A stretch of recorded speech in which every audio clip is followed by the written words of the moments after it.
श्री गणेशाय नमः।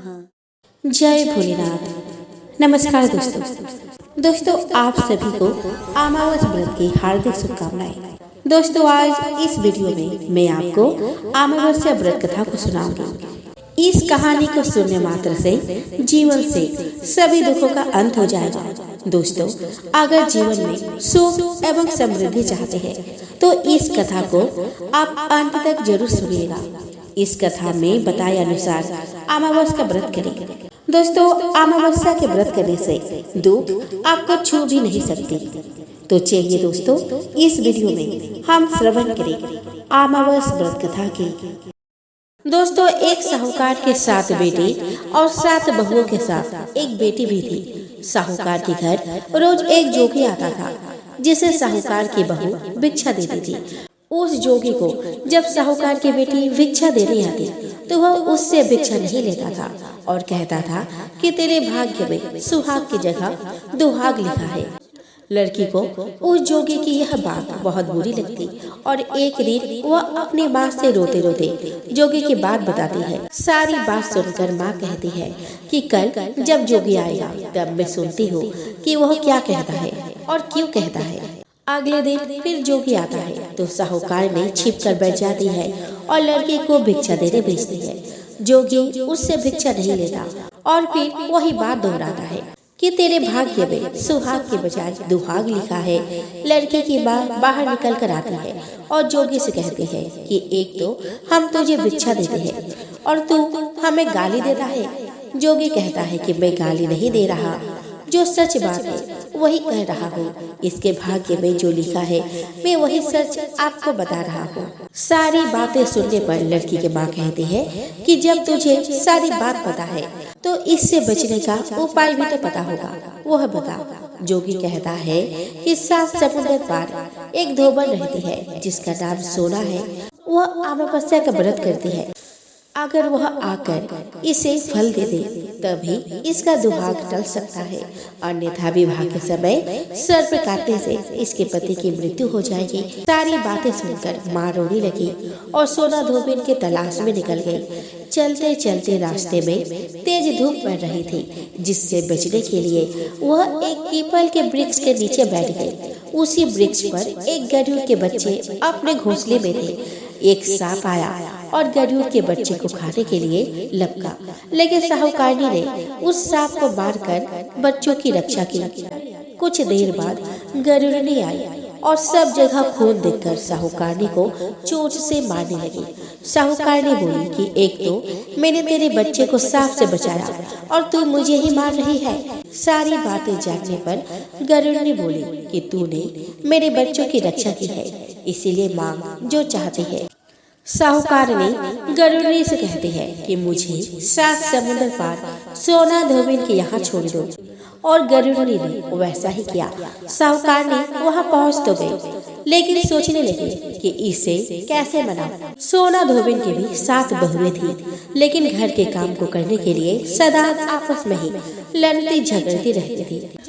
रात को जब सब सो जाते तो साहूकारनी आती और चुपके से सारा काम कर उजाला होने से पहले चली जाती। सारी बहुएं भी आपस में यही सोचती कि कौन सी बहू है जो सारा काम कर देती है, लेकिन एक दूसरे से पूछने की हिम्मत किसी को भी नहीं होती। काम करने के बाद सोना धोबिन ने भी देखी कि आजकल बहुएं लड़ती भी नहीं है और काम भी सारा हो जाता है। सोना धोबिन ने सारी बहुओं को बुलाया और पूछा कि आजकल तुम लड़ती भी नहीं हो और घर का सारा काम कौन करता है। बहुएं सास से झूठ कहती है कि लड़ाई करने से क्या फायदा, इसीलिए हम मिलकर काम कर लेती है। सोना धोबिन को अपने बहुओं की बात पर विश्वास नहीं होता और वह रात में जाकर वह स्वयं सच देखना चाहती है कि कौन काम करता है। रात हुई तो वह देखती है कि एक औरत चुपके से घर में घुस रही है और देखती है कि उसने घर का सारा काम कर दिया और जाने की तैयारी में है। जैसे ही साहूकारनी जाने लगती है तो सोना धोबिन उसे रोकती है और पूछती है कि तुम कौन हो और क्या चाहते हो। साहूकारनी कहती है कि पहले तुम वचन भरो तब बताऊंगी। वह वचन भरती है। तब साहूकार ने कहती है कि मेरी बेटी के भाग्य में दुहाग लिखा है, लेकिन तुम अमावस्या का व्रत करती हो तो मेरे साथ चलकर उसे सुहाग दे दो। सोना धोबी वचन से बंधी थी तो वह साहूकार के साथ चलने को तैयार हो जाती है। जाते हुए सोना धोबी अपने बेटों व बहुओं से कहती है कि मैं इस औरत के साथ इसके बेटी को सुहाग देने जा रही हूँ, लेकिन अगर मेरे पीछे से तुम्हारे पिताजी मर जाए तो उन्हें तेल के कूपे में डालकर रख देना। धोबी साहूकार के घर पहुँच जाती है। साहूकार ने अपने बेटी का विवाह करती है तो फेरों के समय सोना धोबी कच्चा करवा, दूध तथा तार लेकर बैठ जाती है। कुछ समय बाद सांप आया और दूल्हे को डसने लगा तो सोना धोबी ने करवा आगे कर तार से सांप को बांध दिया और सांप मर गया। अब सोना धोबी ने लड़की को सुहाग दिया और कहा कि जितनी अमावस्या मैंने की है उन सभी का फल साहूकार की इस लड़की को मिलेगा और आगे जो अमावस्याएं मैं करूंगी उसका फल मेरे पति और बेटों को मिलेगा। सभी लोग अमावस्या की जय जयकार करने लगे। सोना धोबी अपने घर वापस जाने को तैयार हुई तो साहूकार ने कहा कि तुमने मेरे जमाई को जीवन दान दिया है, इसीलिए तुम जो चाहे मांग लो। सोना धोबी बोली कि मुझे कुछ नहीं चाहिए और वह चली गई। रास्ते में चलते हुए फिर से वही अमावस्या का व्रत आ गया और उसने पीपल के पेड़ के नीचे बैठकर कहानी कही, व्रत रखा और पीपल के पेड़ की 108 बार परिक्रमा की। पीपल के पेड़ की पूजा के बाद वह घर जाती है तो दिखती है कि उसका पति मरा पड़ा है। रास्ते में जो अमावस्या का व्रत उसने की थी उसका फल अपने पति को दे दिया, जिसके प्रभाव से वह पुनः जीवित हो उठा। सब कहने लगे कि तूने ऐसा क्या किया जो तेरा पति जिंदा हो गया। वो कहते हैं कि मैंने तो ऐसा कुछ भी नहीं किया, बस रास्ते में अमावस्या का व्रत आ गया तो मैंने वह व्रत को कर लिया। कहानी कही और पीपल की वृक्ष की 108 बार परिक्रमा की। अब तो सारी नगरी में ढिंढोरा पिटवा दिया गया कि हर कोई अमावस्या का व्रत करेगा, पूजा करेगा, व्रत रखेगा, कहानी कहेगा और पीपल की वृक्ष की 108 बार परिक्रमा करेगा। हे अमावस्या माता, जैसे आपने साहूकार की बेटी का सुहाग दिया वैसे सबको दे दो। एक समय की बात है जब अमावस्या को माता लक्ष्मी मृत्यु लोक के भ्रमण पर निकली थी। भ्रमण करते करते रात्रि का समय हो गया। कार्तिक अमावस्या की रात को घोर अंधेरा होता है, जिस कारण माता लक्ष्मी रास्ता भटक गई थी। तब उन्होंने निश्चय किया कि आज की रात वह मृत्यु लोक में बिताएंगे तथा प्रातः काल अपने धाम बैकुंठ को पधार जाएंगे। यह सोचकर माता लक्ष्मी ने अपने विश्राम के लिए कोई घर देखना शुरू किया, किंतु सभी घर के दरवाजे बंद थे तथा सभी लोग गहन निद्रा में थे। तभी कुछ दूरी पर माता लक्ष्मी को एक घर का द्वार खुला दिखाई दिया, जहाँ से दीपक की रोशनी भी आ रहे थे। वहाँ पहुंचकर माता लक्ष्मी ने देखा कि एक बूढ़ी महिला चरखा चला रही थी। माता लक्ष्मी ने एक साधारण महिला का रूप लिया तथा उस वृद्ध स्त्री से रहने के लिए आश्रय मांगा। उस वृद्ध महिला ने माता लक्ष्मी को अपने कुटिया में स्थान दिया तथा उनकी अच्छे से अवभगत की। माता लक्ष्मी के सो जाने के पश्चात वह बूढ़ी महिला पुनः अपना काम करने लगी तथा काम करते करते ही उसकी आंख लग गई। जब उस बूढ़ी महिला ने सुबह उठकर देखा तो लक्ष्मी माता वहां से जा चुकी थी। उस बूढ़ी महिला का आश्चर्य का तब ठिकाना नहीं रहा जब उसने अपने आसपास देखा। उसकी कुटिया अब एक विशाल भवन में परिवर्तित हो चुकी थी तथा अब वह निर्धन से एक अमीर महिला बन चुकी थी। वह जान चुकी थी कि जो स्त्री कल रात उसके घर आई थी वह कोई साधारण महिला नहीं अपितु स्वयं माँ लक्ष्मी का अवतार थी। तब से लेकर आज तक यह मान्यता है कि कार्तिक मास की अमावस्या की रात माँ लक्ष्मी मृत्यु लोक पर भ्रमण करने आती है और जिनके द्वार खुले होते हैं वह उनके घर प्रवेश करती है। दोस्तों, त्रेता युग में राक्षसों का राजा रावण था, जिसकी राजधानी लंका में थी, किंतु उसके राक्षस संपूर्ण पृथ्वी पर फैले हुए थे। इतना ही नहीं, रावण ने अपने प्रताप से तीनों लोकों में त्राहिमाम मचा रखा था। लोगों के लिए भगवान की आराधना करना मुश्किल हो गया था। तब देवताओं की प्रार्थना पर भगवान विष्णु ने मृत्यु लोक पर अपना 7वां अवतार लिया, जो श्री राम के नाम से जाना गया। यह अवतार एक ऐसा अवतार था जिसने मानव जीवन के हर एक पहलू को दिखाया गया, अर्थात इसमें भगवान ने जन्म से लेकर मृत्यु तक अपने कर्तव्य का निर्वहन किया। श्री राम अयोध्या के राजा दशरथ के पुत्र थे तथा बचपन से ही विनम्र स्वभाव, प्रजा के हितैषी और हमेशा धर्म के मार्ग में चलने वाले व्यक्तित्व के थे। उनके गुणों की ख्याति प्रजा में इस प्रकार व्याप्त हुई कि अयोध्या की प्रजा उन्हें केवल अपने आगामी राजा नहीं अपितु भगवान समझने लगे। जब श्री राम के राज्याभिषेक की घड़ी निकट आई तो पूरी अयोध्या उल्लास से भर उठी। जिस क्षण की प्रतीक्षा अयोध्या की प्रजा श्री राम के जन्म से ही कर रही थी, वह क्षण बस आने ही वाला था। किंतु समय के काल चक्र ने ऐसा चक्र चला कि श्री राम का राज्याभिषेक रुक गया और उन्हें 14 वर्ष का कठोर वनवास मिला। यह वनवास उनके पिता दशरथ के द्वारा उनके सौतेली माँ कैकेयी के कहने पर दिया गया था। इन 14 वर्षों में उन्हें अपना जीवन केवल वनों में रहकर ही व्यतीत करना था। उनके साथ उनकी पत्नी सीता व छोटे भाई लक्ष्मण ने भी वन में जाने का निर्णय किया। अगले दिन श्री राम रथ में बैठकर जब वन में प्रस्थान करने लगे तो मानो अयोध्या में चीख पुकार मच गई। अयोध्या की प्रजा उन्हें जाने देने के लिए बिल्कुल भी तैयार नहीं थे। श्री राम के समझाने के पश्चात वे सभी समझ तो गए, लेकिन अब वे लोग उनके साथ वन में ही रहना चाहते थे। अर्थात अयोध्या की प्रजा उन्हें जाने देने से तो नहीं रोक सकती थी, लेकिन उन्होंने निर्णय लिया कि जहां उनके आराध्य श्री राम रहेंगे वे सभी वही रहेंगे। कुछ इस प्रकार का स्नेह था प्रजा का श्री राम से, किंतु श्री राम थे मर्यादा और धैर्य की खान। जब उन्होंने देखा कि प्रजा अब उनकी नहीं सुनेगी, वो उनके साथ ही चलेगी, तो उन्होंने एक योजना के तहत कार्य किया। जब सारी प्रजा रात में सो रही थी तब वे भोर होने से पूर्व ही लक्ष्मण और सीता के साथ वन में निकल गए। प्रातः काल जब अयोध्या की प्रजा उठी तो श्री राम को वहां नहीं पाकर विलाप करने लगी। उन्हें पता चल गया था कि श्री राम उनके धर्म का पालन करने हेतु अकेले निकल पड़े हैं। यह देखकर सबकी दृष्टि में उनका सम्मान और अधिक बढ़ गया था।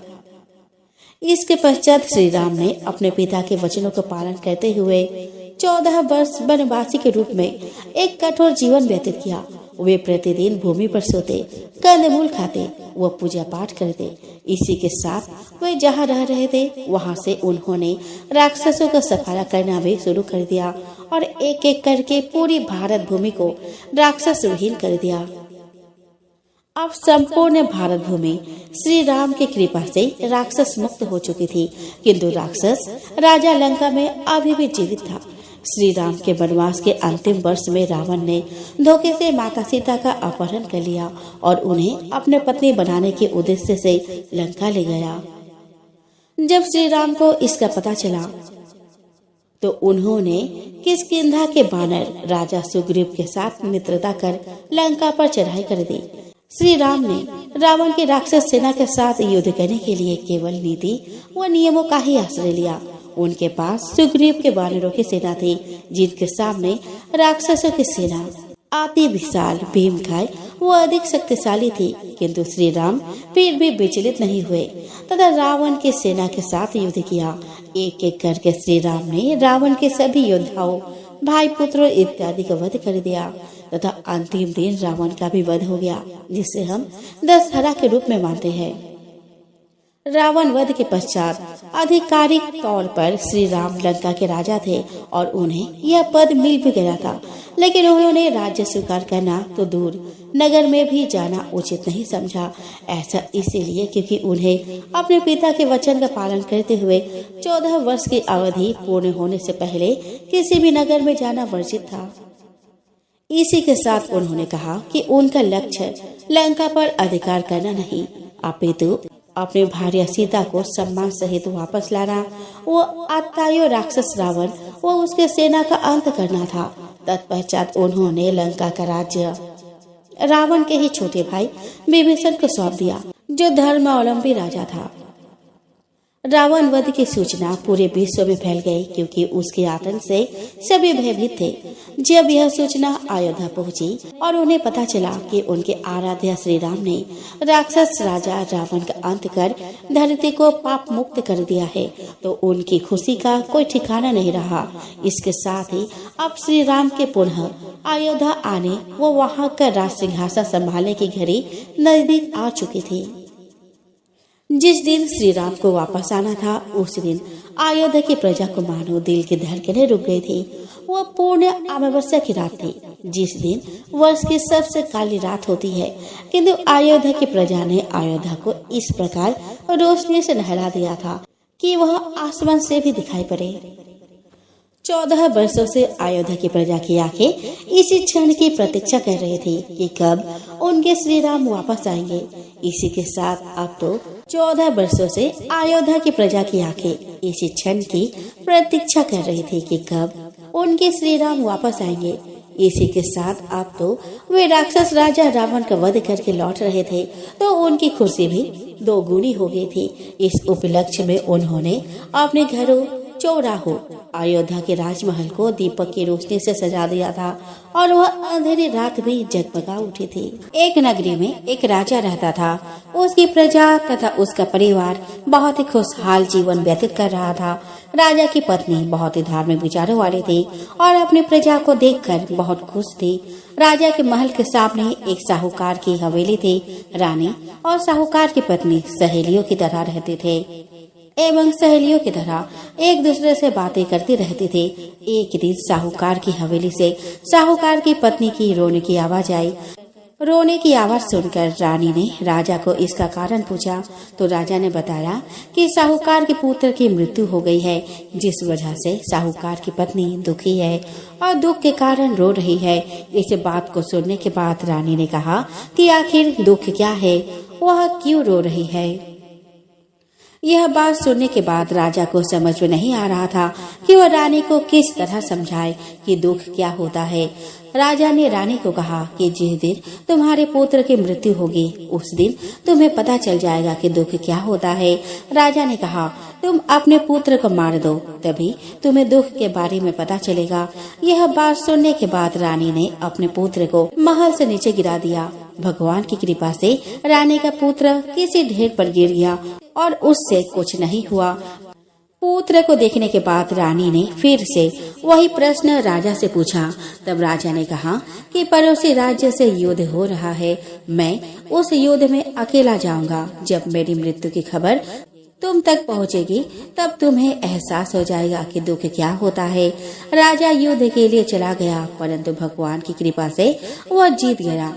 राजा घर पर वापस आ गया और वह सोचने लगा कि आखिर ऐसा क्या बात है कि वह रानी को दुख का एहसास नहीं करवा पा रहा।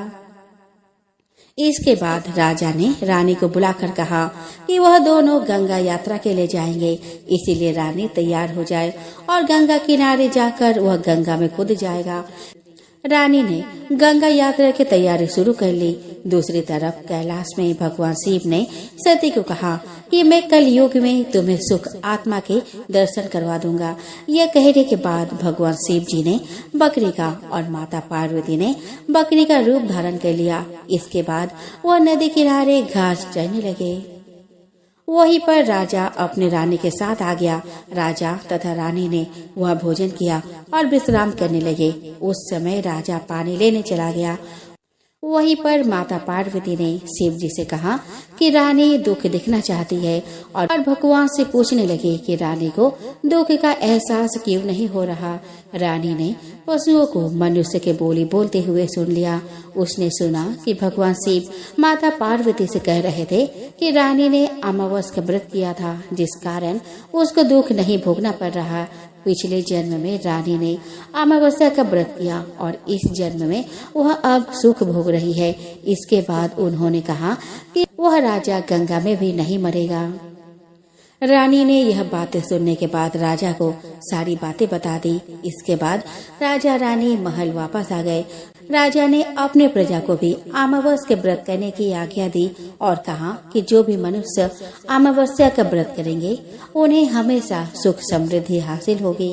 दोस्तों, सूर्य पुत्र शनिदेव दंड अधिकारी कहलाते हैं क्योंकि वे सभी को कर्म के अनुसार फल देते हैं, इसीलिए उन्हें न्याय का देवता भी कहा जाता है। हालांकि शनिदेव के इस गुण के कारण मानव और देवता सभी उनसे भय रखते हैं। कहा जाता है कि व्यक्ति यदि भूलवश भी कोई गलती कर दे तो वह शनिदेव के दंड के विधान से बच नहीं पाता है। यही कारण है कि हर व्यक्ति चाहता है कि उसकी कुंडली में शनि की स्थिति ठीक रहे और उसे शनि दोष से पीड़ित न होना पड़े। लेकिन एक बार शनिदेव को स्वयं श्राप का भागी बनना पड़ा था। दोस्तों, शनिदेव को उनकी पत्नी द्वारा ही श्राप दिया गया था। इस श्राप ने आज तक शनिदेव का पीछा नहीं छोड़ा, जिस कारण वे सिर झुकाकर चलते हैं। चलिए जानते हैं शनिदेव की पत्नी और इस पौराणिक कथा के बारे में। ब्रह्म पुराण के अनुसार शनिदेव श्री कृष्ण के बहुत बड़े भक्त थे। वे अपना ज्यादातर समय श्री कृष्ण की उपासना में ही व्यतीत करते थे। शनिदेव का विवाह चित्ररथ की कन्या से हुआ। शनिदेव की पत्नी परम सती साध्वी, पतिव्रता और तेजस्विनी थी। शनिदेव की पत्नी को एक बार संतान प्राप्ति की इच्छा हुई। इसके लिए वह शनिदेव के पास पहुंची, लेकिन शनिदेव कृष्ण भक्ति में लीन थे। पत्नी के खूब प्रयास के बाद भी शनिदेव का ध्यान भंग नहीं हो पाया। इसके बाद शनिदेव की पत्नी को क्रोध आ गया और उन्होंने क्रोध में ही शनिदेव को श्राप दे दिया। पत्नी ने कहा कि आज के बाद जिस व्यक्ति पर शनिदेव की दृष्टि पड़ेगी वह तबाह हो जाएगा। ध्यान से जागने के बाद शनिदेव को भूल का आभास हुआ और उन्होंने पत्नी को मनाने की कोशिश की। इसके लिए शनिदेव ने क्षमा भी मांगी, लेकिन शनिदेव की पत्नी के पास श्राप को निष्फल करने की शक्ति नहीं थी। इसी घटना के बाद से शनिदेव अपना सिर नीचे करके चलने लगे, जिससे कि उनकी दृष्टि से किसी का अकारण विनाश न हो। एक लप्सी था और एक तपसी था। तपसी हमेशा भगवान की तपस्या में लीन रहता था। लप्सी रोजाना सवा शेर की लापसी बनाकर भगवान को भोग लगाकर जिम लेता था। एक दिन दोनों लड़ने लगे। तपसी बोला, मैं रोज भगवान की तपस्या करता हूँ, इसलिए मैं बड़ा हूँ। लप्सी बोला, मैं रोजाना भगवान को सवा शेर लापसी का भोग लगाता हूँ, इसलिए मैं बड़ा हूँ। नारद जी वहाँ से गुजर रहे थे। दोनों को लड़ता देखकर उनसे पूछा कि तुम क्यों लड़ रहे हो। तपसी ने खुद के बड़ा होने का कारण बताया और लप्सी ने अपना कारण बताया। नारद जी बोले कि तुम्हारा फैसला मैं कर दूंगा। दूसरे दिन लप्सी और तपसी नहाकर अपने रोज की भक्ति करने आए तो नारद जी ने छुपकर 1.25 करोड़ की एक अंगूठी उन दोनों के आगे रख दी। तपसी की नजर जब अंगूठी पर पड़ी तो उसने चुपचाप अंगूठी उठाकर अपने नीचे दबा ली। लप्सी की नजर अंगूठी पर पड़ी, लेकिन उसने ध्यान नहीं दिया। भगवान को भोग लगाकर लापसी खाने लगा। नारद जी सामने आए तो दोनों ने पूछा कि कौन बड़ा, तो नारद जी ने तपसी से खड़ा होने को कहा। वो खड़ा हुआ तो उसके नीचे दबी अंगूठी दिखाई पड़ी। नारद जी ने तपसी से कहा, तपस्या करने के बाद भी तुम्हारी चोरी करने की आदत नहीं गई, इसीलिए लप्सी बड़ा है और तुम्हें तुम्हारी तपस्या का कोई फल नहीं मिलेगा। तब से शर्मिंदा होकर माफी मांगने लगा। उसने नारद जी से पूछा कि मुझे मेरी तपस्या का फल कैसे मिलेगा। नारद जी ने कहा, यदि कोई गाय और कुत्ते की रोटी नहीं बनाएगा तो फल तुझे मिलेगा। यदि कोई ब्राह्मण को भोजन करवाकर दक्षिणा नहीं देगा तो फल तुझे मिलेगा। यदि कोई साड़ी के साथ ब्लाउज नहीं देगा तो फल तुझे ही मिलेगा। यदि कोई दिए से दिया जलाएगा तो फल तुझे मिलेगा। यदि कोई सारी कहानी सुने लेकिन तुम्हारी कहानी नहीं सुने तो फल तुझे मिलेगा। उसी दिन से हर व्रत कथा और कहानी के साथ लप्सी तपसी की कहानी भी सुनी और कही जाती है। श्रीमन्नारायण नारायण नारायण, भज मन नारायण नारायण नारायण। आपको सुनाने वाली हूँ संपूर्ण गर्भ गीता। इस गीता में श्री कृष्ण अपने प्रिय भक्त अर्जुन के प्रश्नों के उत्तर देते हैं। गर्भ गीता में भगवान श्री कृष्ण अर्जुन को कर्म से बने जन्मों की व्याख्या करते हैं। वे बताते हैं कि किस प्रकार कौन से कर्म करने से आत्मा किस जन्मों को पाती है। गर्भ गीता वेद पुराणों की तुलना में भिन्न माना जाता है। गर्भ गीता में बताया गया है कि जगदीश क्या होता है, हरि ओम का क्या अर्थ है और जगन्नाथ कौन है। इस गीता में बताया गया है कि कैसे मनुष्य आत्मज्ञान को प्राप्त करता है, मोक्ष या मुक्ति प्राप्त करता है। गर्भवती महिलाओं को गर्भ गीता का पाठ सर्वोत्तम बताया गया है। इस गीता में श्री कृष्ण और अर्जुन का संवाद प्रस्तुत है। इस गीता में यह भी कहा गया है कि क्यों किसी की पत्नी जवानी में ही क्यों मर जाती है और क्यों पिता के पहले पुत्र मृत्यु को प्राप्त हो जाता है। इन सभी प्रश्नों के उत्तर इस गर्भ गीता में विवरण किया गया है। तो चलिए श्रवण करते हैं।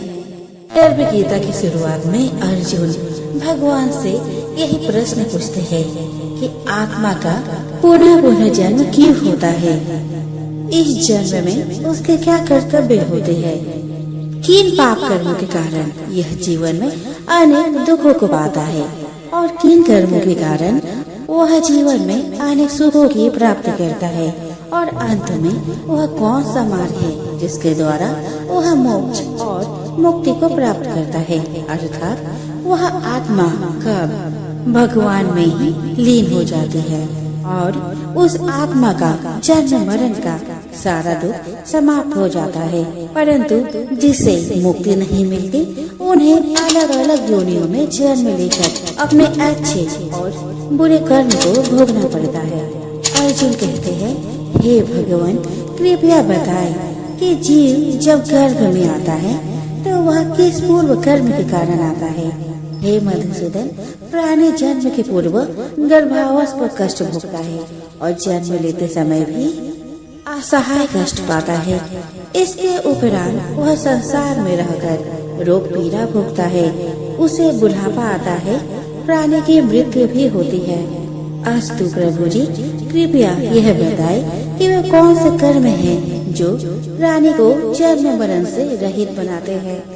श्री कृष्ण कहते हैं, हे अर्जुन, जन्म मरण का बंधन उन प्राणियों की नियति है जो संसार में लिप्त रहते हैं। ऐसे प्राणी संसार में अनुरक्त रहते हैं, अर्थात संसार के नश्वर पदार्थों से ही प्रेम करते हैं। वे संसारिक वस्तुओं की कामना करते हैं। प्राणी संसार की माया पाने की चेष्टा तो करता है, परंतु मेरी भक्ति पर ध्यान नहीं देता। इसके कारण वह बारंबार और अनेक योनियों में जाकर जरा मरण का दुख उठाता है। अर्जुन कहते हैं, हे जनार्दन, सांसारिक मोह माया से मुक्ति तो बहुत कठिन है। माया चित्त हर लेती है। मन काम, क्रोध, लोभ, मोह और अहंकार रूपी विकार से गिरा मदमस्त खाती है। तृष्णा रूपी शक्ति से प्रेरणा देती है। 5 विकारों में अहंकार प्रबल है जो कि प्राणी को नरक में ले जाता है। हे ऋषिकेश, इस मदमस्त हाथी को कैसे भस्म किया जाए? मन को भक्ति में लगाने हेतु क्या उपाय करना उचित है?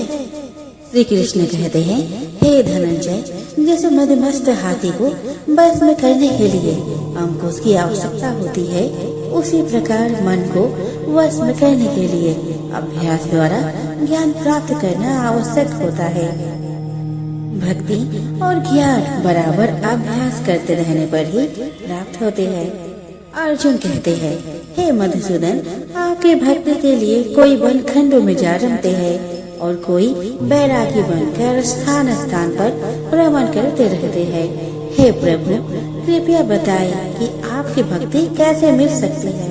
श्री कृष्ण कहते हैं, हे अर्जुन, मेरी खोज में वन वन भटकते सन्यासी अथवा स्थान स्थान पर जाने वाले बैरागी मुझे तब तक प्राप्त नहीं कर पाते जब तक उनके हृदय में मेरा निवास नहीं होता। तब अथवा वैराग्य का आहा तो मेरी भक्ति पाने में बाधा डालता है। जटा धारण करने वाले अर्थात भस्म लगाकर बैरागी बनने मात्र से जीव मेरी कृपा का पात्र नहीं बन पाता। अहंकारी को तो मेरा दर्शन सुलभ ही नहीं होता। मैं शुद्ध हृदय वाले सतत अभ्यासी ऐसे जीव को मिलता हूँ जो काम, क्रोध, मोह, ममता और अहंकार से परे है। अर्जुन कहते हैं, हे माधव, प्राणी पंच विकार जनित प्रवृत्ति के कारण लौकिक जीवन नष्ट कर लेता है। हे मुरारी, कृपया बताए कि वह कौन सा पाप है जिसके कारण किसी व्यक्ति की स्त्री असमय मर जाती है। इन पापों के फल स्वरूप अल्पायु में पुत्र मर जाता है। कौन से पाप के कारण व्यक्ति वीर्यहीन हो जाता है। कृष्ण कहते हैं, किसी का लिया हुआ ऋण नहीं चुकाने वाला पति पत्नी हानि का दुख उठाता है, उसी प्रकार किसी के धरोहर को न लौटाने वाले का पुत्र अल्पायु में मर जाता है। किसी को सहयोग सहायता का आश्वासन देकर भी समय आने पर सहयोग न करने वाला वीरहीन होता है। यह सब भयंकर पाप है जो स्त्री पुरुष एकाकी भोगते हैं। अर्जुन कहते हैं, हे दयानिधि, किस पाप के फलस्वरूप प्राणी सतत रोगी रहता है और किसको कर्म के फलस्वरूप बोझा ढोने वाला जघन्य पशु बनता है। श्री कृष्ण कहते हैं, हे अर्जुन, कोई सौभाग्यकांक्षिणी कन्या को बेचने वाला सतत रोगी रहता है। अभक्ष्य भोजन और मादक द्रव्यों का सेवन करने वाला अधम योनि में जन्म लेता है। झूठी गवाही देने वाला भोजन बनाकर पंच कवल कर स्वयं भोजन करने वाला बिल्ली और सूकर की योनि प्राप्त करता है। अर्जुन कहते हैं, हे प्रभु, इस संसार में जिनको आपने धन धान्य दिया है और उत्तम साधन दिए हैं, तो उनका पुण्य क्या था। श्री कृष्ण कहते हैं, उत्तम रीति से सुयोग्य पात्र को स्वर्ण आदि दान करने वाला धन धान्य और वाहन आदि पाता है। सत्य सनातन वैदिक रीति से सुयोग्य वर को विधि पूर्वक कन्या दान करने वाला उत्तम मानव योनि का अधिकारी बनाता है। अर्जुन कहते हैं, हे प्रभु, संसार में कोई तो सर्वांग सुंदर है और कोई कुरूप, सो श्रेष्ठ स्वास्थ्य और स्वरूपवान शरीर किन पुण्यों से मिलता है। श्री कृष्ण कहते हैं, हे कौन्तेय, पुरुष का रूप स्वरूप नहीं गुण महत्वपूर्ण है, फिर भी आकर्षक देह संत विद्वानों की सेवा एवं निरंतर ज्ञान की आकांक्षा के फल स्वरूप मिलती है। अर्जुन कहते हैं, हे दयानिधि, प्राण, धन और सांसारिक सुखों से मोह क्यों रखता है। श्री कृष्ण कहते हैं, हे महाभागो, अगर मेरी कृपा से प्राणी वंचित हो जाए तो धन दौलत और सांसारिक रूप आदि से प्रीति करने लगता है। यह सब नाशवान है। विवेकी साधक को इससे दूर रहना चाहिए। जो व्यक्ति सांसारिक मोह से मुक्त हो काशी, हरिद्वार, अवंतिका, अयोध्या आदि पवित्र स्थलों के दर्शन और मेरी निष्काम भक्ति करता है, वह राजा जैसी संपन्नता और ज्ञान प्राप्त करता है। इसी प्रकार विनम्र भाव से दान करने वाला, कामना रहित होकर दूसरों की सेवा करने वाला सदा अपनी आवश्यकता अनुसार धन पाता है। उसकी काया निरोगी रहती है।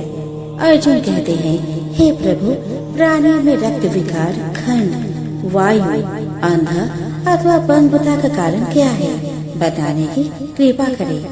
श्री कृष्ण कहते हैं, हे धनंजय, मेरी भक्ति से परे माया लेप नशे व्यसनों में रत रहने वाला क्रोधी, रक्त विकार, आलस्य से डूबे दरिद्र, सिर संयम रहित खंड वायु जैसे रोग से ग्रस्त होते हैं।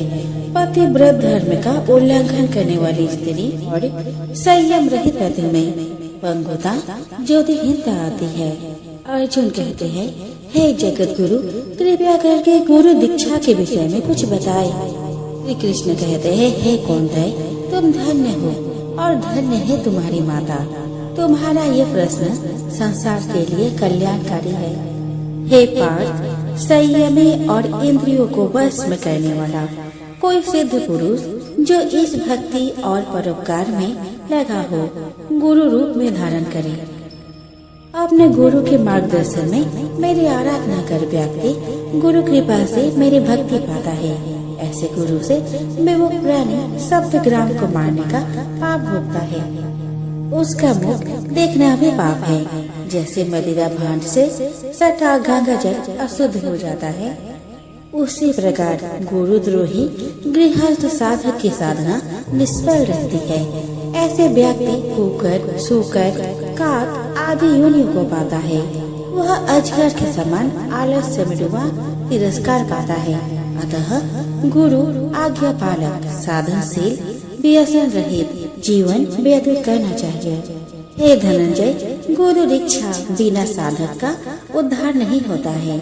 मेरी भक्ति की इच्छा करने वाले को गुरु धारण करना उत्तम है। जैसे नदियों में गंगा, व्रतों में एकादशी और जीवों में मनुष्य तन श्रेष्ठ है, उसी प्रकार साधक की सिद्धियों में गुरु कृपा श्रेष्ठ है। गुरु सेवा का फल असम्यक यज्ञ से भी अधिक फलदायी है।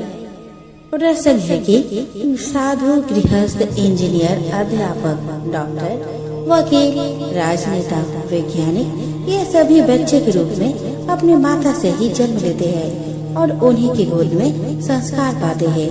अतः यदि माताएं शुद्ध संस्कारी होंगी तो बच्चे भी शुद्ध संस्कार प्राप्त करते हुए बड़े होंगे। पत्नी का काम है कि वह विवेक पूर्वक घर परिवार को चलाए। इस प्रकार परिवार सुधार के संदर्भ में स्त्रियों का बड़ा ही दायित्व है, इसीलिए उनका आदर आवश्यक है। आदर तो एक छोटे सदस्य का भी होना चाहिए। फिर गृहिणी, जन्मदात्री और संस्कार दात्री का आदर करना अत्यंत आवश्यक है। वृद्धों का शरीर बल लुट जाता है, परिवार पर उनका शासन भी धीरे धीरे हट जाता है। अतएव अधिकतम वृद्धों के मन में निराशा, रूखापन और असंतोष उत्पन्न हो जाते हैं। इसीलिए वृद्ध धीरे धीरे थोड़े चिड़चिड़े हो जाते हैं। उनकी थकी दृष्टि में चारों ओर सूनापन दिखाई देता है। अतः परिवार के स्वजनों का कर्तव्य है कि वे वृद्धों का पूरा सम्मान दें, उनकी सेवा और आदर करें। परिवार वाले वृद्धों को यह अनुभव न होने दे कि उनका उस घर में कुछ नहीं रहा। वृद्धों को ऐसा लगे कि परिवार वाले हमारे अनुगामी हैं।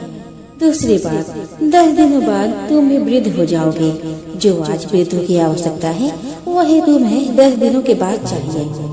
अपने ही कर्मों के फल भोग सबको मिलते हैं। अगर तुम वृद्धों की सेवा किए रहोगे तो तुम्हें भी बुढ़ापे में सेवा मिलेगी।